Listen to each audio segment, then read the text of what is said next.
अभिनेता सैफ अली खानवर हल्ला करणाऱ्या आरोपीचं सीसीटीव्ही उघड। याच अज्ञात आरोपी विरोधात हत्येचा प्रयत्न केल्याचा गुन्हा दाखल। मध्यरात्री राहत्या घरात सैफ अली खानवर चाकू हल्ला। चोराचा प्रतिकार करताना सैफ अली खान गंभीर जखमी। हल्लेखोराच्या अटकेसाठी कारवाई सुरू। सैफवरील हल्ल्यावर मुख्यमंत्री फडणवीसांची प्रतिक्रिया। देशातल्या मेगा सिटींमध्ये मुंबई सर्वात सुरक्षित असल्याचंही वक्तव्य। सैफ अली खानवर लीलावती रुग्णालयात 2 शस्त्रक्रिया यशस्वी। मणक्यातून 2.5 इंचाचा चाकू तुकडा बाहेर काढला। डॉक्टरांची माहिती। मुलाचं नाव तैमूर ठेवल्यावरून सैफ वारंवार टार्गेट। तपास त्या दिशेनं करण्याची आव्हानांची मागणी।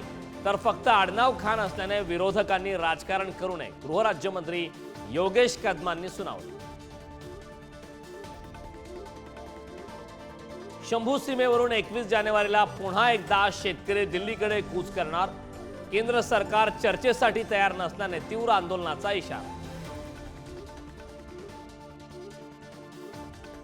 देशभरातील सरकारी कर्मचाऱ्यांसाठी आनंदाची बातमी। केंद्र सरकारकडून 8व्या वेतन आयोगाच्या स्थापनेला मंजुरी।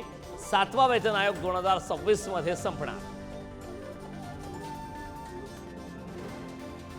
चाकण शिक्रापूर मार्गावर भीषण अपघात। कंटेनरची 10 ते 15 गाड्यांना धडक।